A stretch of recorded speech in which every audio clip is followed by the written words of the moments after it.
അന്യാസയോ. ഇന്ന് നമ്മൾ ഗഞ്ചുവിലേക്കാണ് പോകുന്നത്. ഒരു സൺഡേ പോയതാണിത്. ഞാനിത് പോസ്റ്റ് ചെയ്യുന്നത് വേറൊരു ദിവസമാണ്. അപ്പോൾ നമ്മൾ ബസ്സിലാണ് പോയത്. ബസ്സിൽ നമ്മൾ കൂടുതൽ ദൂരമുള്ള സ്ഥലത്തേക്ക് നമ്മൾ ബസ്സിലാണ് പോവുക. നല്ല ദൂരമുള്ള സ്ഥലമാണെങ്കിൽ നമ്മൾ ട്രെയിൻ എടുക്കുക. ബുള്ളറ്റ് ട്രെയിനെല്ലാം ഉണ്ട്. അപ്പോൾ നമ്മൾ ഇന്ന് ബസ്സിലാണ് പോയത്. അപ്പോൾ നമ്മൾ എത്തിയപ്പോൾ നമ്മൾ അവിടെ ഒരു കുതിരേനെല്ലാം കണ്ടപ്പോൾ ഒരു വീഡിയോ എടുക്കാമെന്ന് വിചാരിച്ച്. നമ്മളിവിടെ വന്നിട്ട് ആദ്യമായിട്ടാണ് ഇങ്ങനെ കുതിരേനെല്ലാം കാണുന്നത്. പിന്നെ ആ ഒരു സ്ഥലത്തിൻ്റെ മൊത്തത്തിലെടുത്ത് പിന്നെ വലിയൊരു വീല് പോലെ ഒരു സംഭവമുണ്ട്. അതെന്ന് വെച്ചാൽ ഇവിടുത്തെ പണ്ടത്തെ കർഷകർ എന്തോ ഇതാണെന്നാണ് തോന്നുന്നത്. എന്നിട്ട് അവിടെ നിന്നെല്ലാം കുറച്ച് ഫോട്ടോസെല്ലാം എടുത്ത് പിന്നെ എന്നിട്ട് ഇവിടുന്ന് നമുക്കൊരു വെഹിക്കിൾ കിട്ടും. ഇങ്ങനെ ഇവിടുത്തെ 30,000 പോണ് കൊടുത്താൽ നമുക്ക് ഇവിടുന്ന് ഇതെടുക്കാൻ പറ്റും, വെഹിക്കിൾ എടുക്കാൻ പറ്റും. അപ്പോൾ ഏട്ടൻ എന്തെല്ലോ പറയുന്നുണ്ട്. നമുക്കിതിൽ മെയിൻ റോഡിലേക്ക് ഇറങ്ങാൻ പറ്റില്ല. നമുക്ക് സൈഡിലൂടെയുള്ള നമ്മൾ നടന്നു പോകുന്ന റോഡിലേക്ക് കൂടെ ഇറങ്ങാൻ പറ്റും. അതിലൂടെ മാത്രമേ പോകാൻ പറ്റുള്ളൂ. അപ്പം ഞാനും ഒറ്റയ്ക്ക് വണ്ടിയെടുത്ത് ഏട്ടനും ഒറ്റയ്ക്ക് വണ്ടിയെടുത്ത് നമ്മളിടയ്ക്ക് അങ്ങോട്ടും ഇങ്ങോട്ടും വീഡിയോ എല്ലാം എടുത്തു കൊടുത്ത് നല്ല ഭംഗിയുണ്ട് കാണാൻ. ആ വെഹിക്കിളിൽ ഇങ്ങനെ പോകുന്ന സമയത്ത് നമുക്ക് നല്ല വ്യൂ ആണ് കിട്ടുന്നത്. നല്ല വ്യൂ എന്ന് വെച്ചാൽ രണ്ട് സൈഡിലും ഇങ്ങനെ ട്രീസ് വന്ന് നിറഞ്ഞിട്ട് അതിൻ്റെ ലീഫും നല്ല എന്തോ ഒരു ഭംഗി. എനിക്കിതിൽ കാണാൻ പറ്റുമല്ലോ, എന്തോ ഒരു ഭംഗിയുണ്ട് കാണാൻ വേണ്ടിയിട്ട്. അപ്പം ഇങ്ങനെയുള്ള ഇത് ഭയങ്കര ഒരു എക്സ്പീരിയൻസ് ആയതല്ലോ. അപ്പോൾ ഏട്ടൻ എന്തെല്ലോ ഇങ്ങനെ പറയുന്നുണ്ട്. ഏട്ടൻ ഇടയ്ക്ക് പാട്ടെല്ലാം വെച്ചിട്ട് പിന്നെ ഞാൻ പാട്ട് പാടാം, ഫോണിൽ പാട്ട് വെക്കുന്നിട്ട് ഒരുമിച്ച് പാടിയിട്ട് വീഡിയോ എടുക്കണം എന്നെല്ലാം ഇങ്ങനെ പറയുന്നുണ്ട്. നമ്മൾ ആദ്യം മെല്ലെ മെല്ലെയാണ് പോയത്. അപ്പോൾ ഇതെന്ന് വെച്ചാൽ എങ്ങനെയാ വീഴുവോ മറയുമോ എന്നുള്ളതൊന്നും നമുക്കറിയില്ലല്ലോ.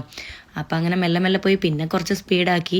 എന്നിട്ട് നമ്മൾ അവിടെ ഫ്ലവേഴ്സിൻ്റെ ഇതെല്ലാം കണ്ടപ്പോൾ നമ്മൾ അവിടെ നിർത്തി ഒരു ഫോട്ടോ എല്ലാം എടുത്ത്. അപ്പോൾ അതിൻ്റെ സൈഡിലൊരു സീ പോലെ ഇങ്ങനെ ഒരു ബീച്ചാണോ എന്താണെന്നറിയില്ല. അതിങ്ങനെ കണ്ടപ്പോൾ നമ്മളൊരു വീഡിയോ എടുത്ത് പിന്നെ നമ്മൾ അവിടെ നിന്ന് തിരിച്ചു പോയി. കാരണം നമുക്ക് 1 hour കിട്ടിയത്. അപ്പോൾ ഏകദേശം നമ്മൾ കുറച്ച് ദൂരെ പോയി ആ ഒരു ഫോട്ടോസ് എല്ലാം എടുക്കുമ്പോഴേക്ക് 1 hour ആയിട്ടുണ്ടേനു. നമ്മൾ തിരിച്ച് വന്ന് പിന്നെ പോയത് നമ്മളൊരു സിപ്പ് ലൈനിലേക്കാണ് പോയത്. സിപ്പ് ലൈനിൽ നിന്ന് നമ്മൾ അവിടെ എത്തിയപ്പോൾ നമ്മളെ കോട്ടൺ ക്യാൻഡിയില്ലേ അത് ഉണ്ടാക്കുന്നത് കണ്ട്.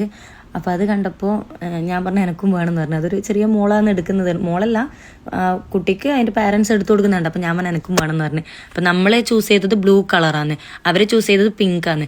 അപ്പോൾ അത് നമ്മളൊന്നും ചെയ്ത് കൊടുക്കേണ്ട ആവശ്യമില്ല. എല്ലാം ഓട്ടോമാറ്റിക്കായിട്ട് ആ ഒരു റോബോട്ടിക്കായിട്ട് അത് ചെയ്ത് തരും. എന്നിട്ട് നമ്മൾ ആദ്യം പൈസ കൊടുക്കണം, എന്നിട്ട് അത് തരും. അത് നമ്മൾ കടിച്ചപ്പോൾ തന്നെ നമ്മളെ നാവൊക്കെ ഇങ്ങനെ ബ്ലൂ കളറായിട്ടുണ്ടേനും. നിങ്ങൾക്ക് ഇതിൽ കാണാൻ പറ്റൂ. രണ്ടൊരു പല്ലെല്ലാം കാണേണ്ടതേനും. എന്നിട്ട് അവിടെ നിന്ന് നമ്മൾ നേരെ സിപ്പ് ലൈനിലേക്കുള്ള ടിക്കറ്റ് എടുത്ത് ഇപ്പം ഇവിടുന്ന് അങ്ങോട്ടേക്ക് പോകാൻ മാത്രം നമുക്ക് ഒരാൾക്ക് 18,000 പോകണമെന്നായത്. അങ്ങനെ നമ്മൾ സിപ്പ് ലൈനിൽ ഇങ്ങനെ പോയിക്കൊണ്ടിരുന്ന് ഞാൻ അവിടെ നിന്ന് ഇങ്ങനെ കുറച്ച് മുകളിലോട്ടൊക്കെ എത്തിയപ്പോൾ അതിൻ്റെ താഴെ കാണുന്ന കുറച്ച് വ്യൂ എല്ലാം എടുത്ത് ആൾക്കാരെല്ലാം കുറവെന്ന് വെച്ചാൽ നമ്മളെ ഫ്രണ്ടിൽ ഒരു 2 ഫാമിലി ഉണ്ടേനും, നമ്മൾ ബാക്കിലും അങ്ങനെ തന്നെ 2 കപ്പിൾസാണ്. നമ്മളിങ്ങനെ കുറേ വീഡിയോസ് എല്ലാം എടുത്ത് പിന്നെ നമ്മൾ ശ്രദ്ധിച്ചൊരു കാര്യം എന്ന് വെച്ചാൽ അതിൻ്റെ താഴെ കൂടെ വെഹിക്കിൾ ഇങ്ങനെ പോകുന്നത്. വെഹിക്കിൾ മീൻസ് നമ്മൾ ഗെയിംസിലെല്ലാം കാണുന്നത് പോലത്തെ. അപ്പം ഞാനത് കണ്ടപ്പോൾ ഞാൻ വീഡിയോ എടുത്ത്. പിന്നെയാണ് നമുക്കത് മനസ്സിലായത് നമ്മൾ അങ്ങോട്ടേക്ക് പോയി കഴിഞ്ഞ് റിട്ടേൺ വരുന്നത് അതിലായിരിക്കുമെന്ന്.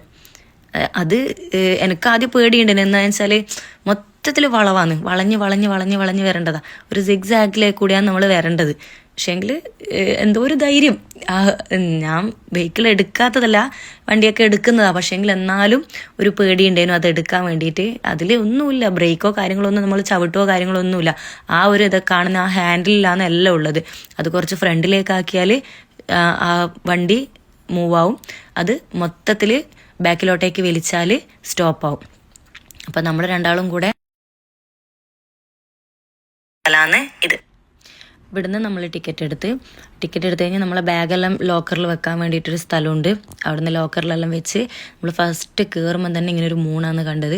അപ്പോൾ നല്ല ഭംഗിയുണ്ടായിരുന്നു. അതിങ്ങനെ ആ ഒരു ക്രിസ്റ്റൽ പോലെ പൊട്ടിത്തെറിച്ച് നല്ല ഭംഗിയുണ്ടായിരുന്നു. പിന്നെ കാണുന്ന ഇതെന്ന് വെച്ചാൽ നമ്മൾ പോകുമ്പോൾ അതിൽ കാണുന്ന ആ ഒരു ഷേപ്പിലാണ് നമ്മളാവുക. നമ്മളെ ഒരു ഷാഡോ ആയിരിക്കില്ല അതിൽ കാണുന്നത്, നമ്മളെ ഷാഡോ അങ്ങനെ ആയിട്ട് ചേഞ്ച് ആവുന്നതാണ്. അതിൽ കാണുന്ന നമുക്ക് കൈയൊന്നും ഉണ്ടാവില്ല. അങ്ങനെ അതിൽ കാണുന്ന ഓരോ രൂപങ്ങളായിട്ട് നമ്മളിങ്ങനെ മാറും.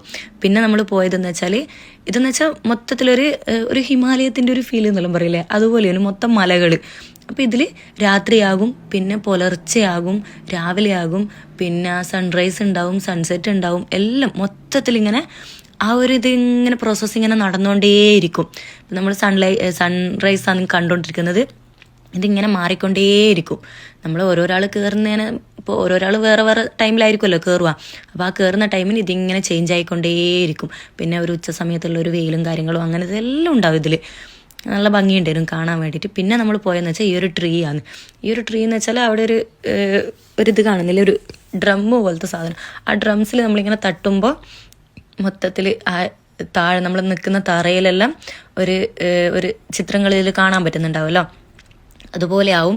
പിന്നെ ഈ ഫുൾ വോളിൽ, ഇതിൻ്റെ ചുറ്റിലുള്ള ഫുൾ വോളിൽ ഇവിടുത്തെ കൊറിയൻ്റെ ഓരോ സംഭവങ്ങൾ, മെയിനായിട്ടുള്ള സെറ്റി, പിന്നെ ഇവിടുത്തെ കാട്ടിൽ മഞ്ഞ് വീഴുന്നത്, പിന്നെ കാട്ടിൽ മൃഗങ്ങളുള്ളതുപോലെ, അങ്ങനെ ഓരോ ആനിമേഷൻ ഇങ്ങനെ കാണിച്ചുകൊണ്ടേയിരിക്കും. ഇതിങ്ങനെ നമ്മൾ ഈ ഡ്രംസിന് തട്ടുമ്പോൾ ഈ ട്രീ എന്ന് പറയുന്നത് ചേഞ്ച് ആയിക്കൊണ്ടേയിരിക്കും, കളർ ചേഞ്ച് ആയിക്കൊണ്ടേയിരിക്കും.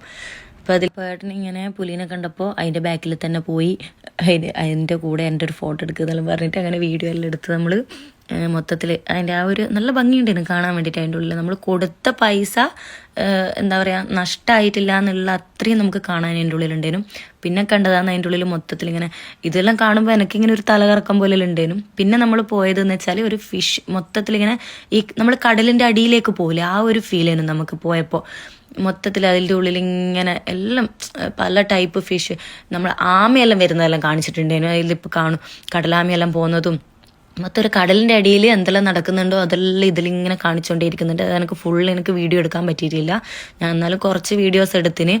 എന്നിട്ട് നമ്മൾ ഒരു കടൽക്കരക്ക് പോയ പോലെയുള്ളൊരു ഫീൽ ഉണ്ടാവും. അങ്ങനെയുള്ളൊരു സ്ഥലത്തും പോയി. പിന്നെ നമ്മൾ നേരെ പോയി 2 ബർഗറും ഒരു സ്ട്രോബെറി ഷേക്കും ഓർഡർ ചെയ്ത്, എന്നിട്ട് നമ്മൾ അതെല്ലാം കഴിച്ച് നമ്മൾ നേരെ തിരിച്ച് റൂമിലേക്ക് എത്തി. അപ്പോൾ ഇന്നത്തെ ഇത്രയേ ഉള്ളൂ. ഓക്കെ, അന്യോ.